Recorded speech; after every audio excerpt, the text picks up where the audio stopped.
Welcome back to my channel. Today I'm going to do a sit-down video to share with you a little bit of my experience as a public speaker and show you 7 tips that I've picked up along the way that hopefully you will find useful if public speaking is something that you want to do as well. So I've only been a public speaker for about 3 years now, and it definitely wasn't something that I had planned to do. In fact, it was almost as if I was thrown in at the deep end.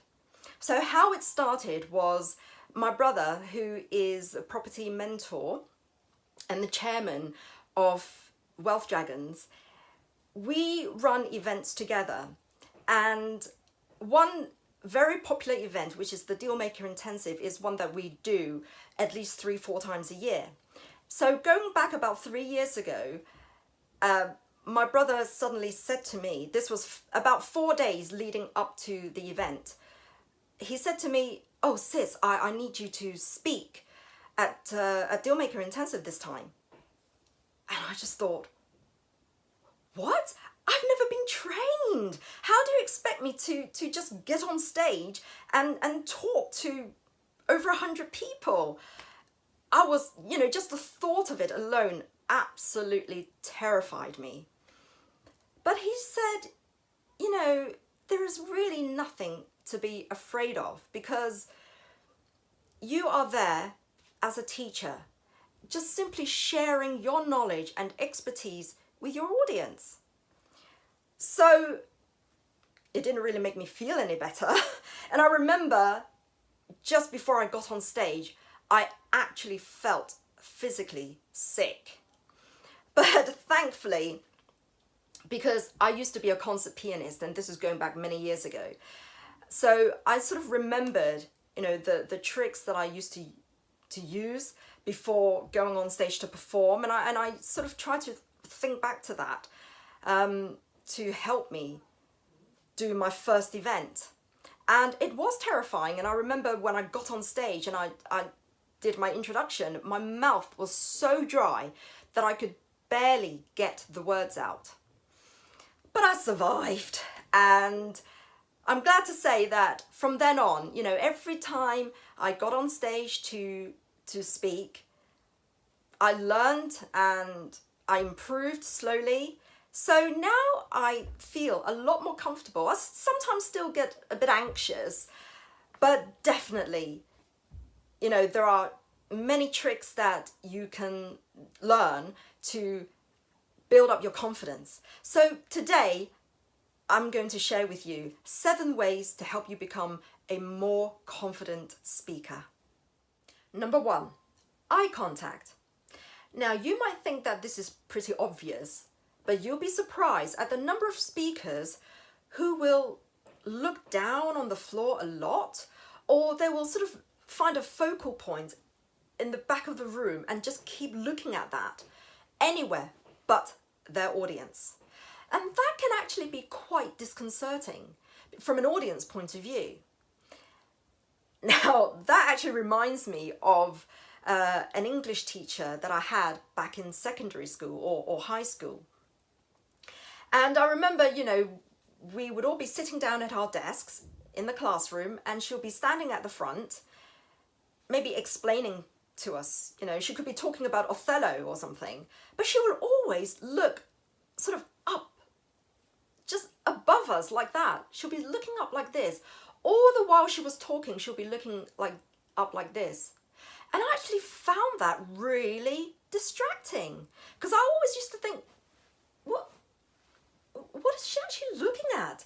And that would actually distract me from what she was saying. So it's really important to engage with your audience by just looking at them. When you're talking about a specific point, maybe pick out someone in the audience, just look at them and, smile, so that, they can react to you as well. And sort of do that from time to time with different people within the audience. So eye contact, very important. Number 2, project your voice. Now, if you're on stage, chances are you'll be mic'd up anyway, but you cannot just rely on the microphone to pick up your voice. Yes, your voice may be magnified. Is that the right word? I'm not sure, but you know what I mean. But also, apart from just projecting your voice, try to be a little bit more animated, because there's nothing worse than listening to a speaker who just talks like this, very much monotone all the way through, and before you know it, your audience will just start to nod off. See what I mean? And believe me, there are many speakers out there who talk in a very monotone way and very soft. So even with the microphone, you have to really listen hard to actually understand what they're saying. So if you're a speaker and you're meant to be there teaching your audience, if people are falling asleep left, right and center, or if they don't actually understand what you're saying because you're mumbling, then that's not much use. So learn to project your voice and breathe, practice by using some breathing exercises and sort of train your diaphragm as well. So find some exercises that you can do, breathing exercises in particular, that will help to open up your voice, to talk from your diaphragm rather than just talking from the back of your throat like this and everything is just on one level. So project your voice is very important to keep your audience alert and really paying attention to you. Number 3, dress smart but comfortable. I've been to many events where the speaker looked a little bit too casual. And you know what? It's okay if your subject matter is maybe technology, the technopreneur, and you want to give off that hipster vibe. That's absolutely fine. But I think if it's a more formal occasion, then you need to look the part. But having said that, you do need to be comfortable as well, especially ladies. You don't really want to be teetering on stage in 6-inch high heels, okay? Because if you're worrying about your speech and your presentation, the last thing you want is to worry about falling over and tripping over your heels as well. So make sure that, you're wearing sensible shoes. I remember one time, and this is talking from experience, I was on stage for more than 2 hours and I wore these heels that, they weren't really that high, but they were really quite pointy at the front. And because I was on stage for quite a long time, 2 hours, by the end of it, my feet were like pig's trotters. So that was not a good look. And I was in sort of quite a bit of pain because my feet had just swelled up quite badly.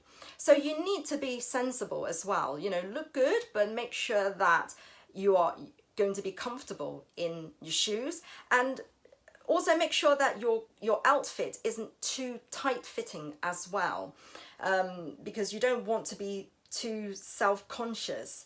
So I always find, when I see a speaker who's in a really tight dress where you can hardly breathe and killer heels, I always think, my goodness, how does she do it?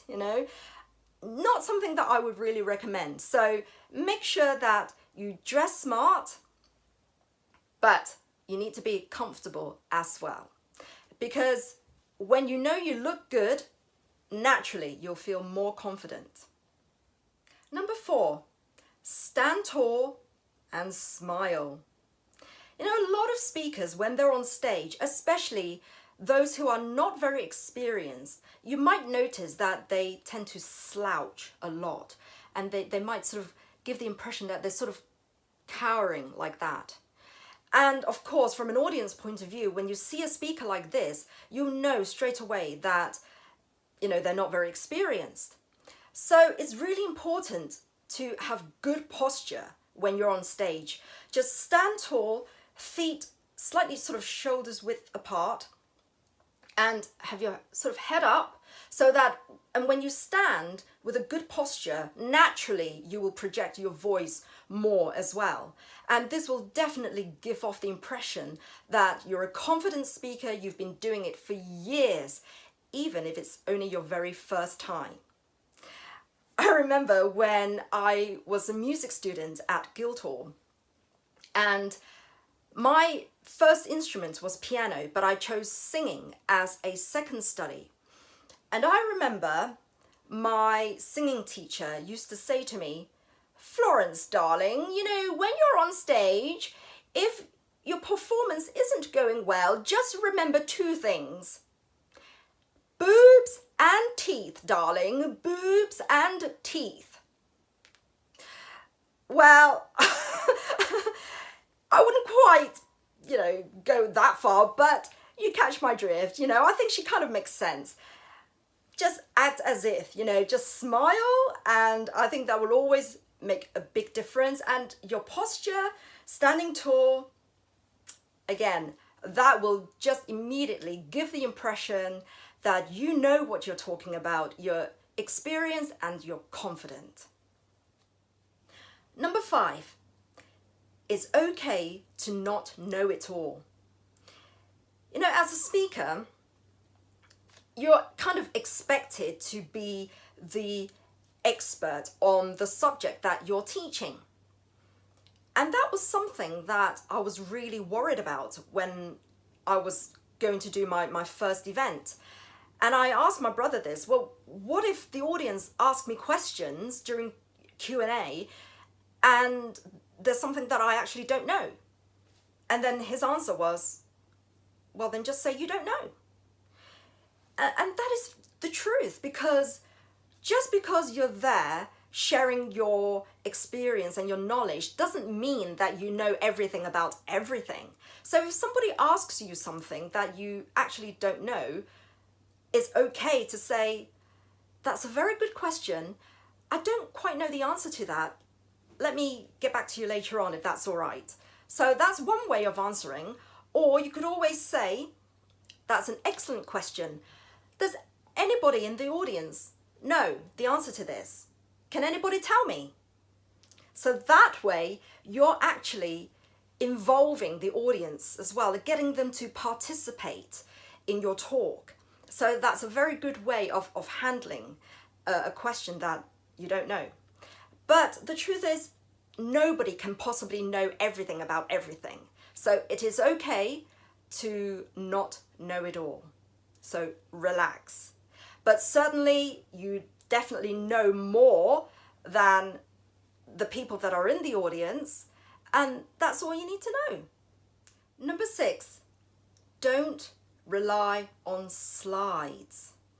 I've been to talks where the speaker just uses one slide after another. Literally the whole talk was just flicking through slide after slide after slide after slide after slide. And for me, I find that a little bit off-putting, in a sense that there isn't really any real connection with the audience, because the audience is just simply looking at the slides and not looking at you. So for me, I think it's better to actually use a flip chart where you're writing as you talk, you're writing on the flip chart, and then you can sort of direct the audience to what you've written or what you've drawn, either a diagram or whatever, on the flip chart. So there's always that sort of interaction with your audience. So I understand that some things you do need to use slides for, but just have a good balance within your presentation between real audience interaction and slides. Don't base your whole talk on just showing one slide after another. Number 7, speak from your heart. To me, that is the most important thing. Because sometimes, especially when you are worried about your presentation, you will rehearse and rehearse. And what that will do is sometimes you will just come off sounding a little bit too scripted. So it's important to just speak from your heart so that the audience will feel that it's the real you. And if they can see that this is something, you know, your subject matter is something that you're genuinely passionate about, then they will relate to you and they will embrace you and find you endearing. So it doesn't matter even if you know, fluff off a couple of lines or you forget this or that, they will find you endearing and charming. So just be yourself, be genuine, and just talk from here. So that's my 7 tips to becoming a more confident speaker, and I hope you found it useful. Just remember, public speaking is not easy, but you learn by doing. So go out there and do it. It may be frightening, but feel the fear and do it anyway. Thank you so much for watching. I hope you've enjoyed it. If you did, give it a thumbs up. And if you're new to my channel, please do subscribe, because I do normally upload at least 2 to 3 times a week. And make sure you hit the bell button as well, so that every time I upload a new video, you'll get instant notification. Thank you so much again, and see you next time.